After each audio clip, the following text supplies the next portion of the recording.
Bismillahirrahmanirrahim. Assalamualaikum warahmatullahi wabarakatuh.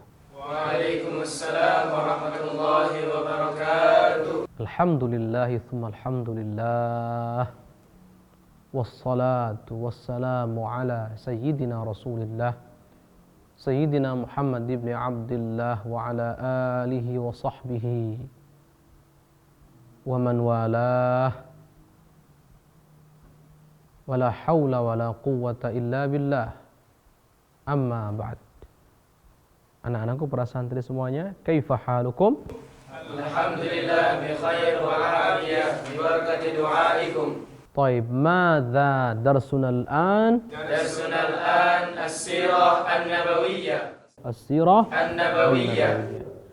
Pelajaran kita pada kesempatan kali ini adalah pelajaran As-sirah an-nabawiyah, mempelajari tentang sejarah kehidupan makhluk paling mulia, Nabi Agung, panutan kita semuanya, teladan kita semuanya, yang wajib kita cintai, wajib kita rindukan, yang kita harapkan syafaatnya kelak yaumul qiyamah nanti, dan kita inginkan perjumpaannya, kita selalu rindukan, harapkan perjumpaannya, baik di dalam mimpi-mimpi kita ataupun pastinya nanti secara nyata yaumul qiyamah nanti di surganya Allah Subhanahu wa taala. Beliau adalah nabi kita, Nabi Muhammad sallallahu alaihi wasallam. Dan kitab yang kita kaji adalah kitab Fiqhus Sirah Nabawiyah yang ditulis oleh Syekh Muhammad Sa'id Ramadan Al-Buti. Masih dalam pembahasan dengan judul Al-Jahiliyah wa ma kana fiha min baqaya al-Hanifiyah, masyarakat atau masa jahiliyah dan jejak-jejak peninggalan ajaran Hanifiyah yang dibawa oleh Nabiullah Ibrahim yang tersisa di kalangan mereka.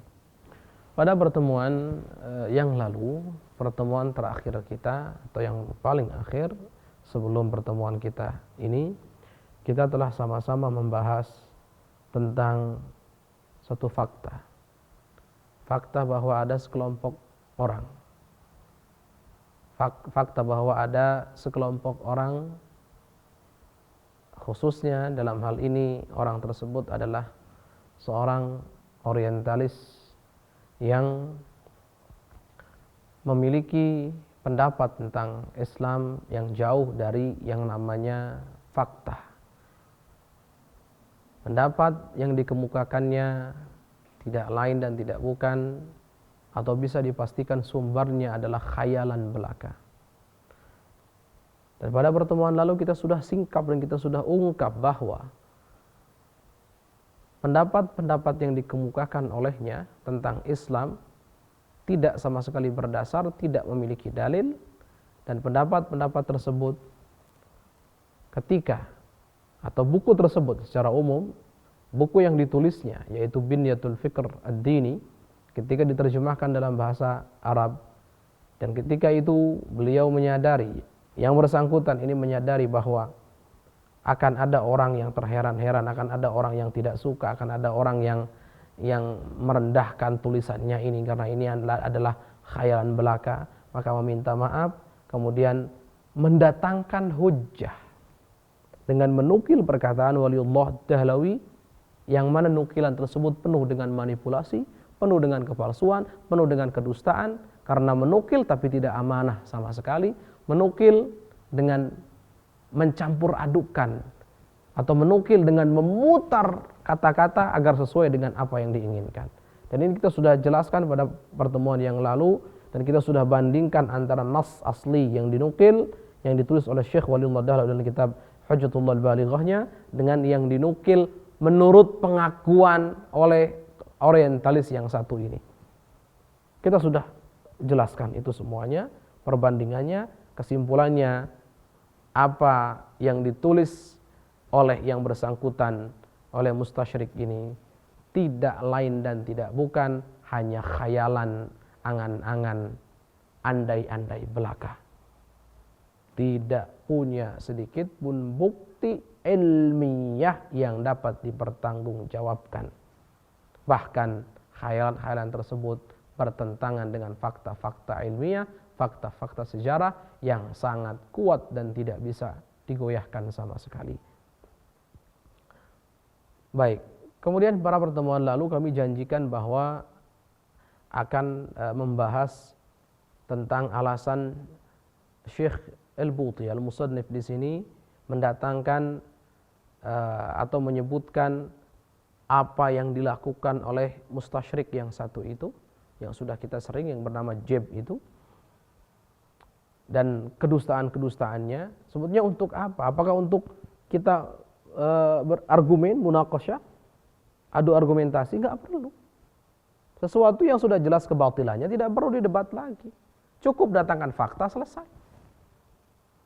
Sama seperti orang yang lagi mimpi, orang lagi berkhayal. Tidak usah dibalas khayalan dengan khayalan. Cukup bangunkan saja daripada mimpi dan khayalannya. Sadarkan dia, selesai. Terus untuk apa dong Syekh Al-Buti mendatangkan cerita atau kisah atau mendatangkan fakta tentang orientalis yang satu ini? Untuk apa? Oleh karena itu kita masuk dalam pembahasan untuk apa. Baik, kita ulang yang kemarin kita baca terakhir. Qala al-musannif rahimahullah ta'ala nafa'ana Allah bihi wa bi'ulumihi wa amaddana bi asrarih wa 'ada 'alaina min barakati amin ila an qala wala raiba annana la nasukhu 'amala mithla hadzal bahith wa tahrifahu lin-nadhari wal munaqashati lin-nadhari wal munaqashah fa min al-'abathi munaqashatu laghwin mafduhin mithli hadzal laghu. Lihat, tidak diragukan lagi bahwasanya kami, kata Syekh Al-Buti, tidak membawa atau tidak menukil atau tidak menyebutkan apa yang dilakukan oleh orang ini, oleh mustasyrik ini, Jeb ini, dan kepalsuan yang dilakukannya, kedustaan yang dilakukannya, untuk dijadikan bahan diskusi, untuk kita merenung, kita renungi. Tidak, bukan untuk itu. Bukan untuk direnungi, bukan untuk didiskusikan, karena termasuk kesia-siaan berdiskusi atau mendiskusikan sesuatu yang itu adalah sandiwara yang sudah diungkap kedustaannya, yang sudah diungkap kebohongan dan kedustaannya. Itu ini adalah sandiwara yang menggelikan, seperti sandiwara ini, kata beliau, seperti kesia-siaan ini. Nah, terus kalau gitu apa Syekh? Walakinnana naqsidu an ya'lamal qari'u mada ma taf'aluhu al-asabiyatul umya bi sahibiha. Tapi kata beliau, kami bermaksud agar si pembaca, maksudnya kita semua yang belajar kitab ini saat ini, mengetahui betapa atau seberapa jauh apa yang dilakukan oleh yang namanya asabiyah al-umya. Apa asabiyah umya? Fanatisme yang buta. Apa yang terjadi kepada orang yang memiliki fanatisme yang buta? Kalau bahasa di sini indah memang. Apa yang dilakukan oleh fanatisme yang buta kepada orang yang menganut fanatisme itu sendiri? Apa? Kita sudah tahu jawabannya. Jawabannya, kalau orang sudah kena fanatik buta, orang sudah ikut taklid buta, maka yang terjadi adalah hakikat, fakta, bukti-bukti, dalil-dalil kebenaran akan diingkari wal'iyadzu billah.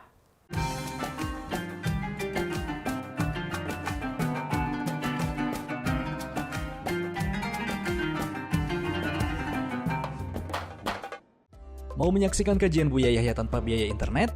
Segera pasang parabola Al-Bahjah TV di rumah Anda. Bebas biaya bulanan dan tanpa koneksi internet.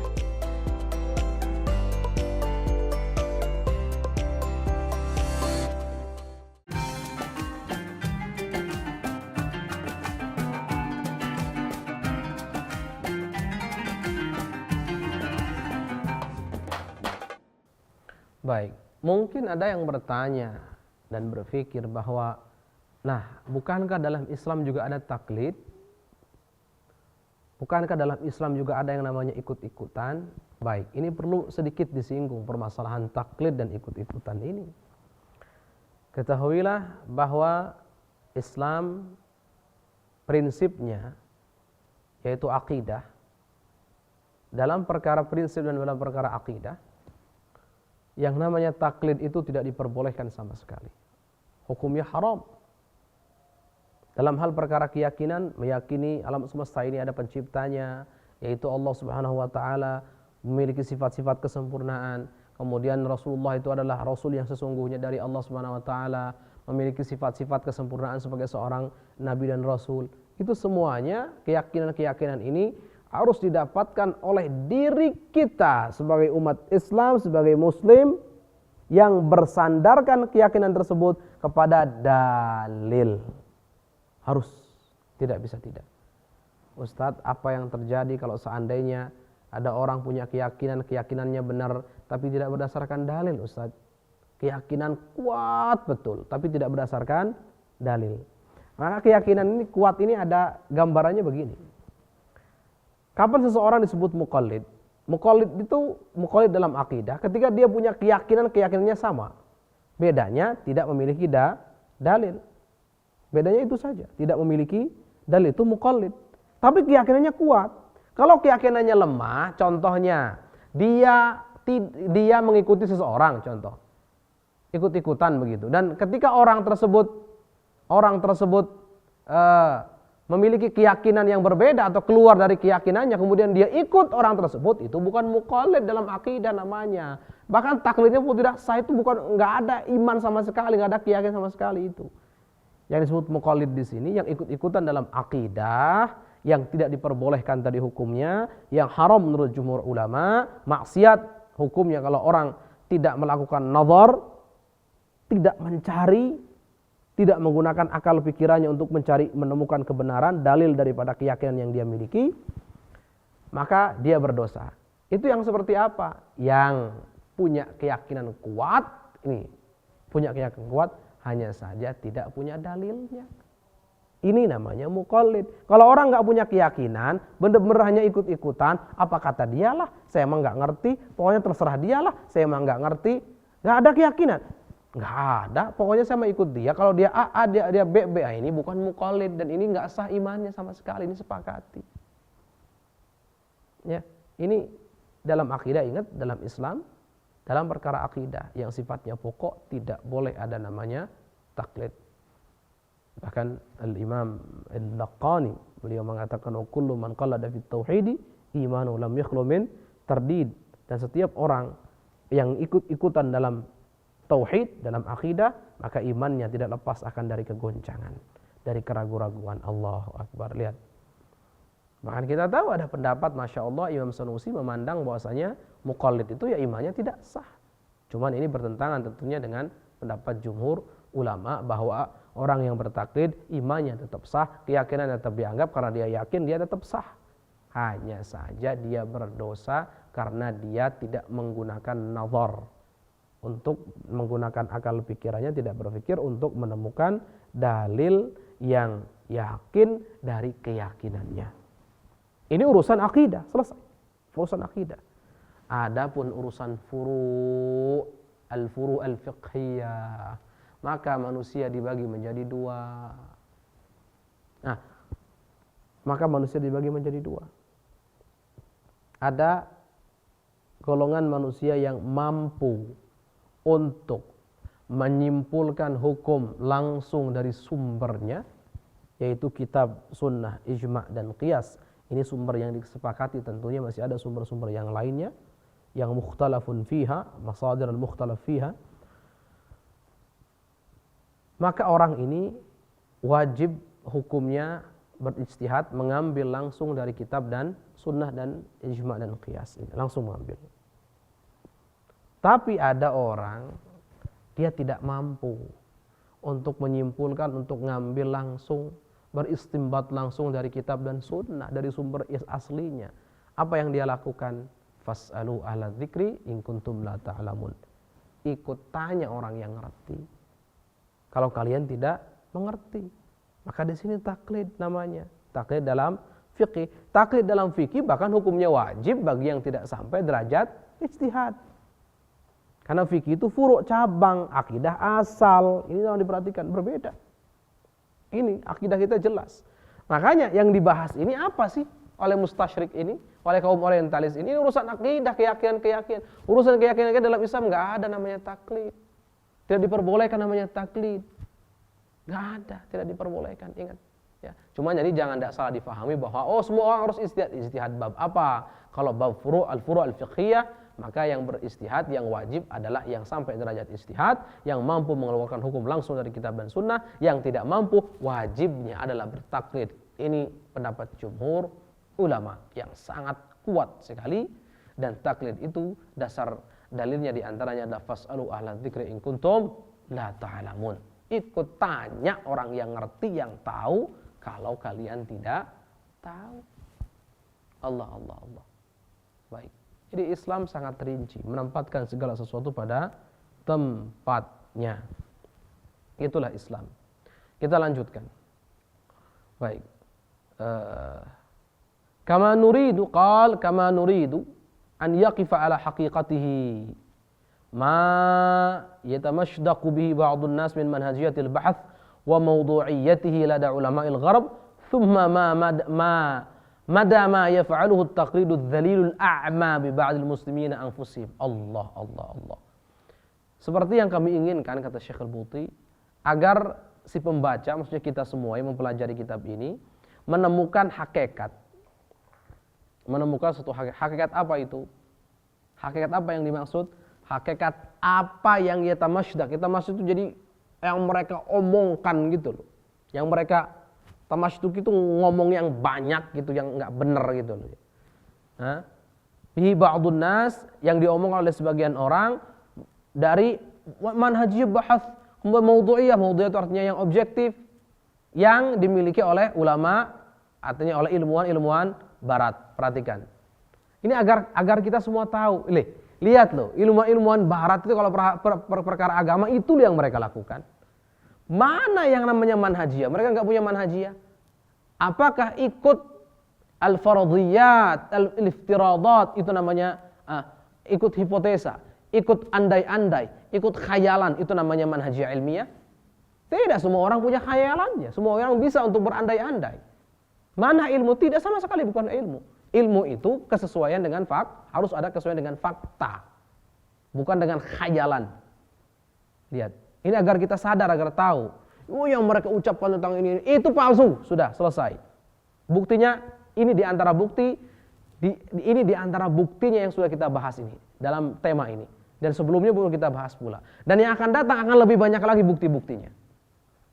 Lihat, ya, agar kita ini tahu, agar kita sadar hakikat apa yang sebetulnya diucapkan oleh mereka itu tentang manhajiyah, dusta. Tentang mawdu'iyah, objektivitas, dusta. Objektif kok menurut pemikiran sendiri. Kalau objektif itu menurut fakta, baru namanya objektif. Menilai sesuatu apa adanya namanya objektif. Kalau kecenderungan pribadi itu subjektif, sehingga palsu lagi. Thumma mada ma yaf'aluhu at-taqlidu adh-dhalilul a'ma. Ini kita akan lanjutkan. Tolong fokus, ini poin ketiganya. Baik.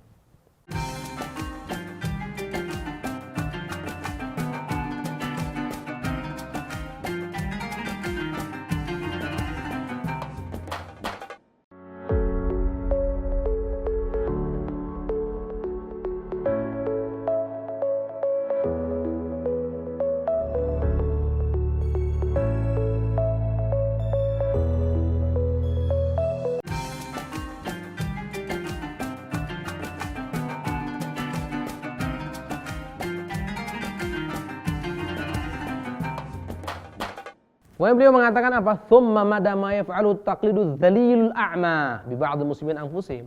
Kemudian lihat katanya, apa yang dilakukan oleh namanya taklid az-zalil.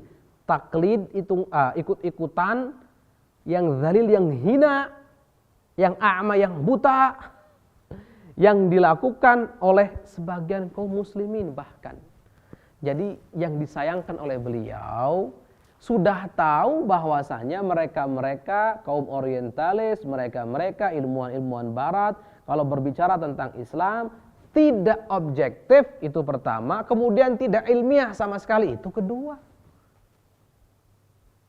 Kemudian yang lucu dan uniknya, masih ada loh sekelompok orang yang mengaku dirinya Islam yang ikut-ikutan manhajiyah mereka. Ini sudah kita bahas pada pertemuan yang sebelumnya, jauh entah berapa pertemuan yang lalu kita sudah bahas bahwasanya manhajnya ada dua, ada maudhu'i yaitu yang objektif, ada dzati yang subjektif. Ini sudah kita bahas.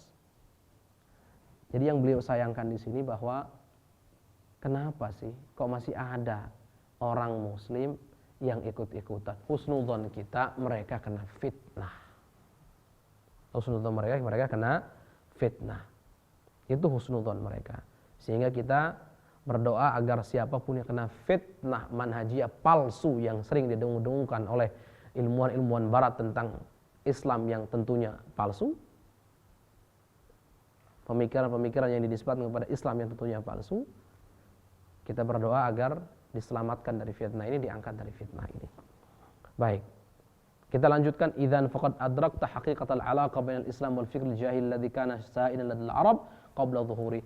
Jadi sekarang kamu telah mengetahui hakikat kaitan atau hubungan antara Islam dengan pemikiran jahiliyah yang dulu sempat masyhur menguasai yang ada di Jazirah Arab sebelum munculnya Islam tentunya.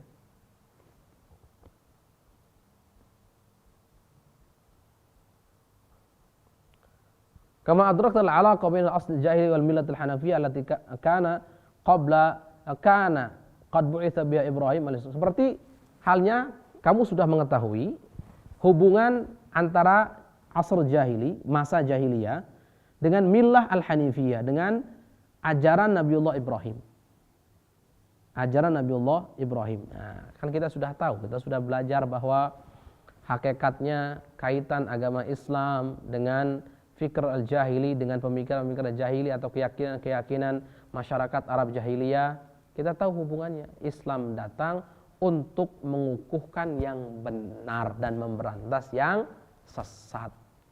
Karena Rasulullah keturunannya Nabiullah Ibrahim, Nabiullah Ismail, dan diutus juga yang pertama tentunya lebih utama untuk bangsa Arab dan diutus untuk semua manusia, maka yang ada di bangsa Arab yang benar sesuai dengan ajaran Nabiullah Ibrahim dan Ismail dikukuhkan oleh syariat Islam. Yang batil dihapus semuanya, selesai.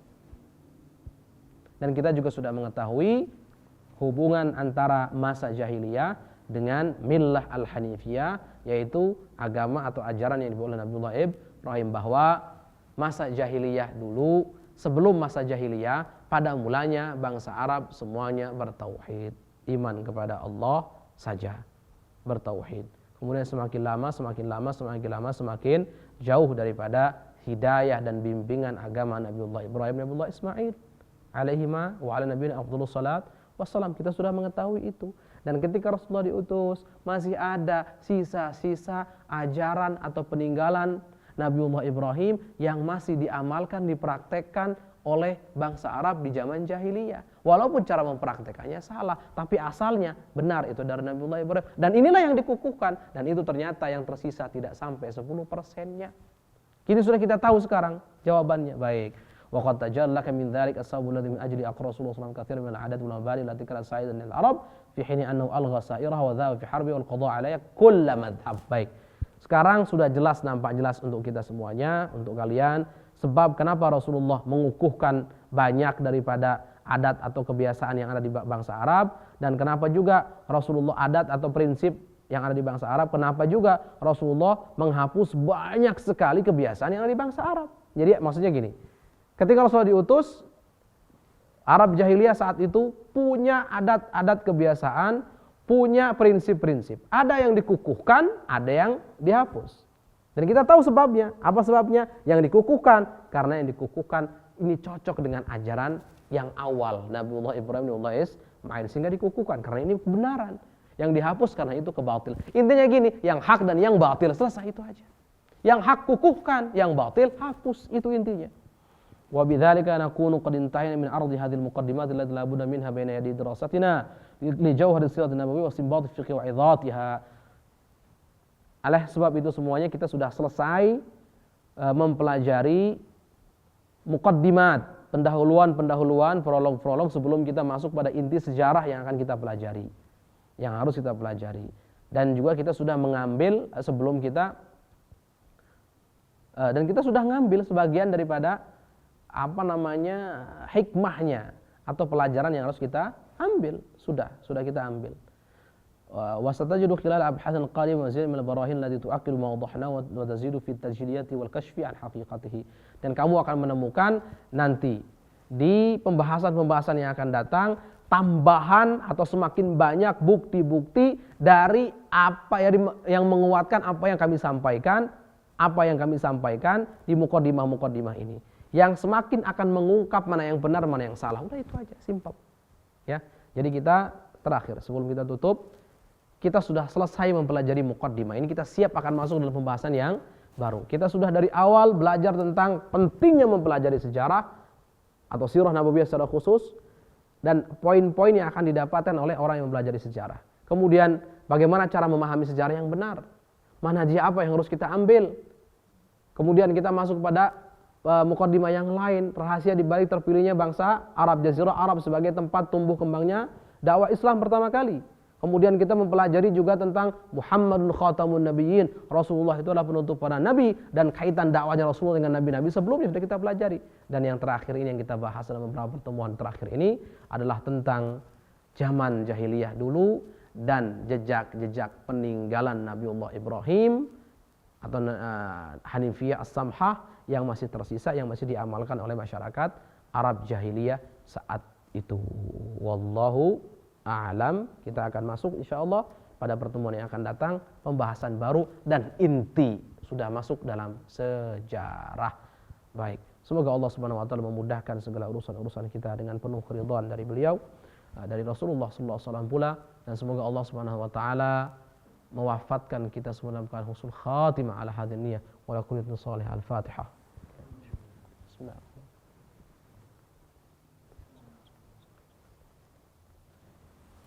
Assalamualaikum warahmatullahi wabarakatuh. Waalaikumsalam warahmatullahi wabarakatuh.